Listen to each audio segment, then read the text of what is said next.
Olá, seja bem-vindo ao nosso podcast História na Escola. Hoje vamos falar sobre um período fundamental da história do Brasil, os anos de democracia entre 1945 e 1964. Foi um tempo de esperança, desenvolvimento, mas também de instabilidade política. Eu me chamo Juliana e comigo estão minhas colegas Nicole, Camille, Giovana e Elaine. Fica com a gente até o fim, vai ser uma verdadeira aula de história. Podcast História em Foco, porque conhecer o passado é entender o presente.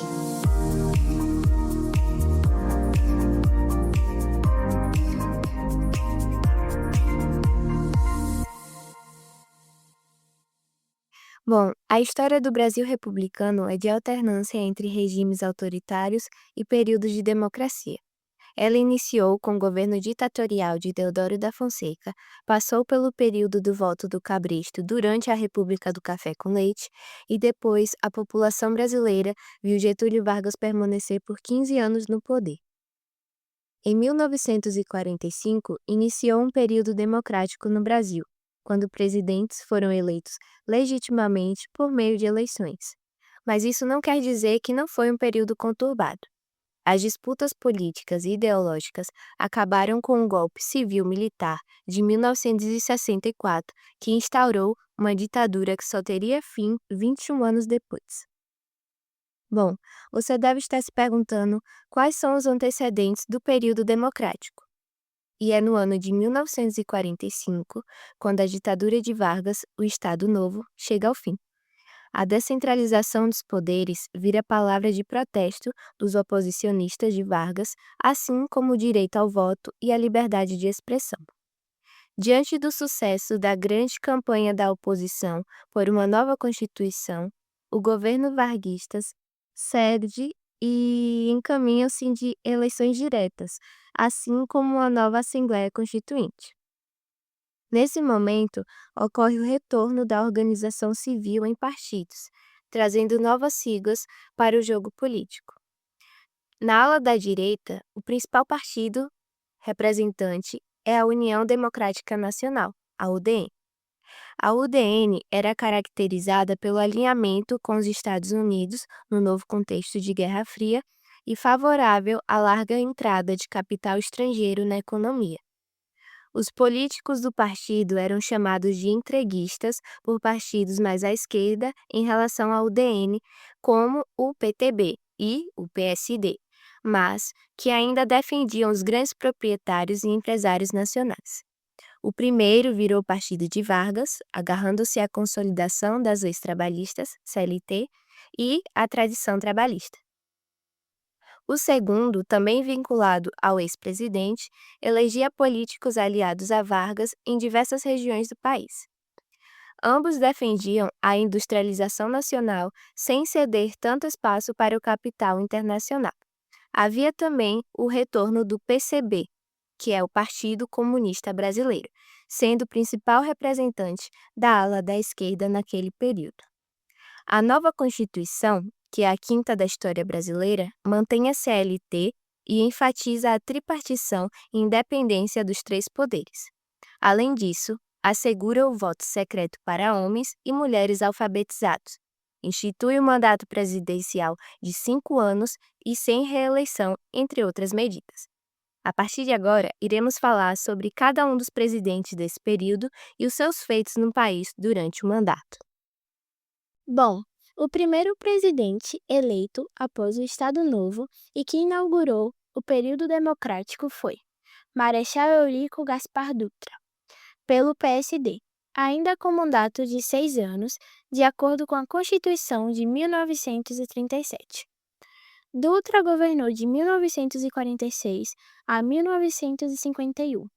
Ele ganhou a primeira corrida presidencial após o Estado Novo brasileiro, pelo PSD. Mas sua agenda política parecia estar mais aproximada da UDN. Dutra fez questão de demonstrar seu alinhamento político com o bloco capitalista no cenário mundial.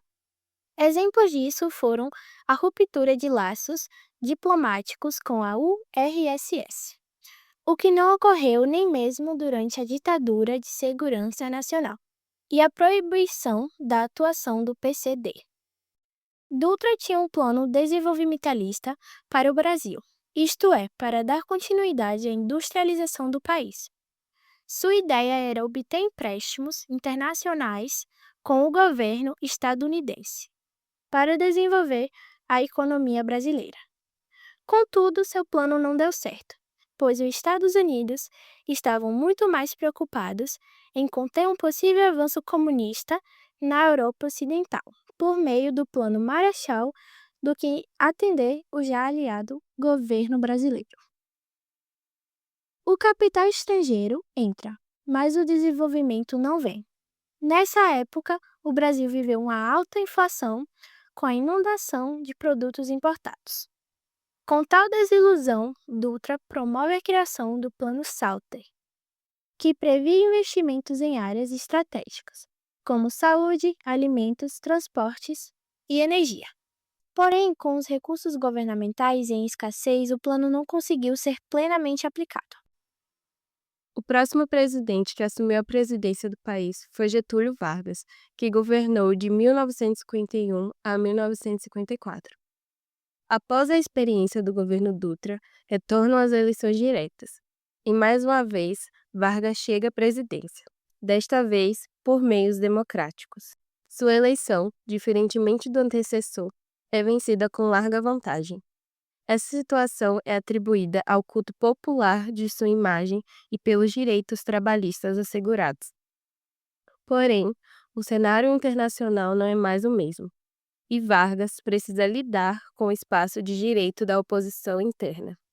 Ele tenta colocar em prática uma postura de negociador na política internacional, procurando atender interesses nacionalistas ao passo em que tenta barganhar com os estadunidenses.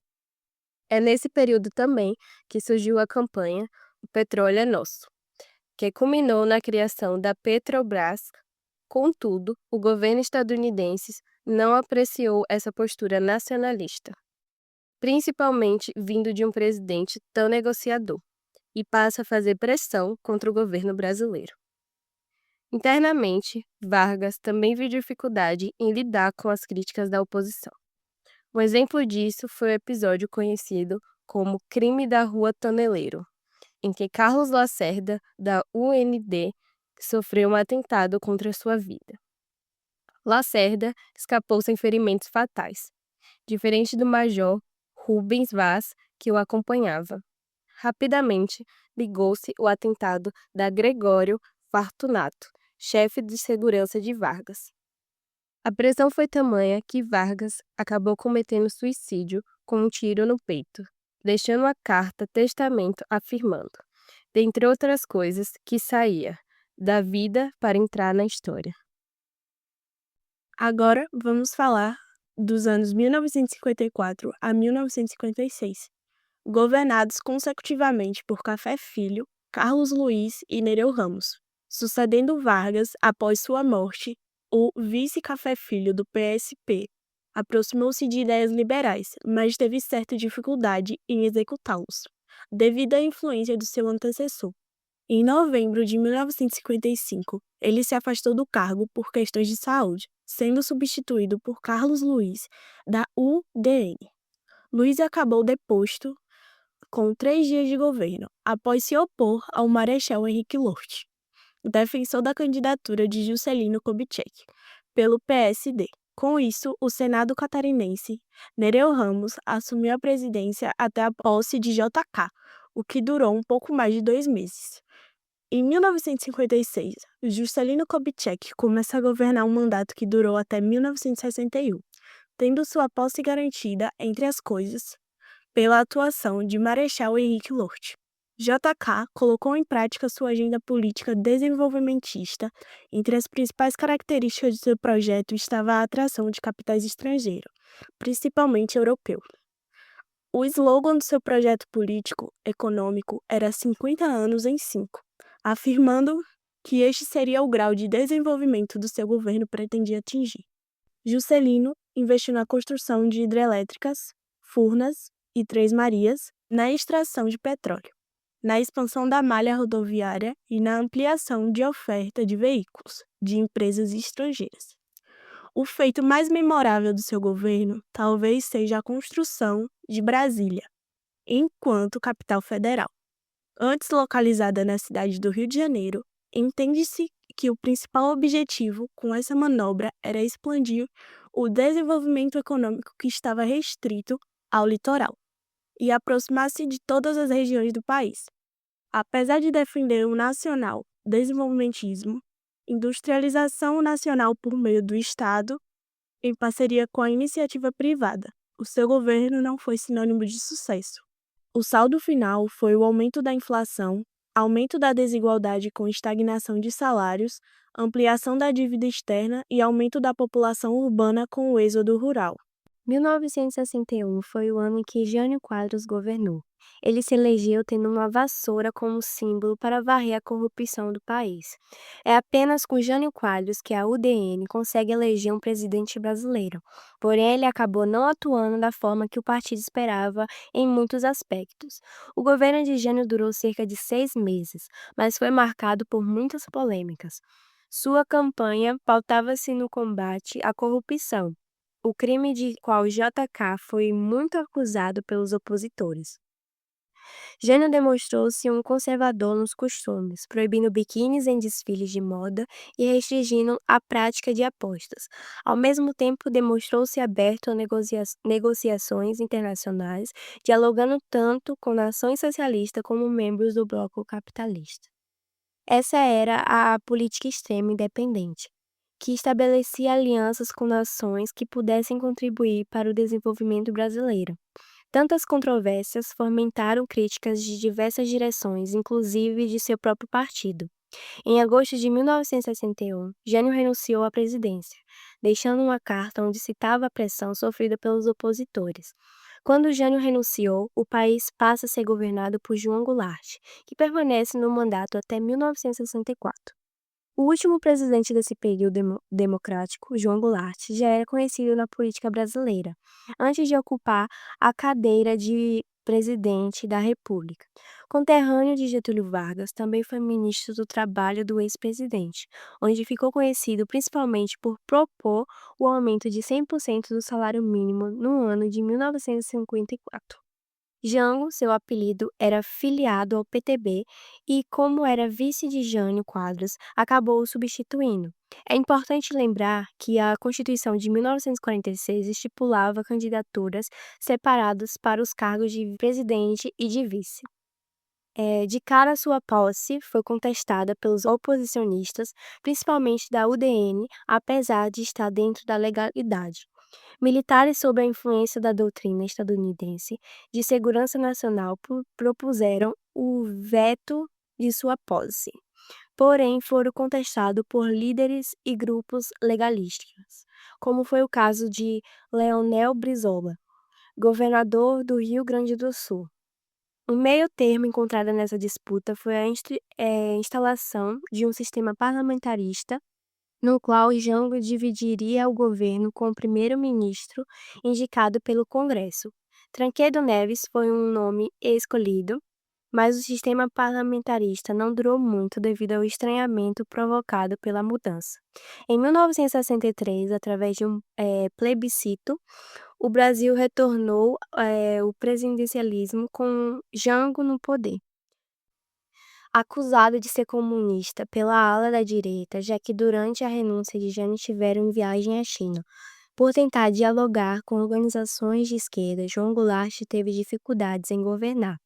Além dos esforços de entidades privadas como o Instituto de Pesquisa e Institutos Sociais, Instituto Brasileiro de Ações Democráticas de combater políticos de esquerda, a inflação também atormentou sua gestão. Através de uma série de medidas denominadas reformas de base, que incluía reformas agrária, tributária, eleitoral, urbana e educacional, Jango buscava garantir a confiança da maioria da população. Ocorre que na virada de março para abril de 1964, setores militares oposicionistas encaminham um golpe conduzindo tropas saídas de Juiz de Fora, em direção a Brasília. Sendo avisado a tempo, Jango decide não reagir, temendo derramamento de sangue após buscar sua família. Partiu para o exílio voluntário no Uruguai. Terminava o período democrático no Brasil, iniciava a primeira etapa de uma ditadura militar que vigorou no Brasil por 21 anos até 1985. Bom, o período democrático entre 1945 e 1964 teve momentos de avanço e esperança, mas também muita instabilidade.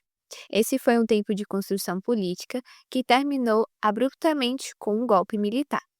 Conhecer esse período nos ajuda a entender o valor da democracia e da liberdade.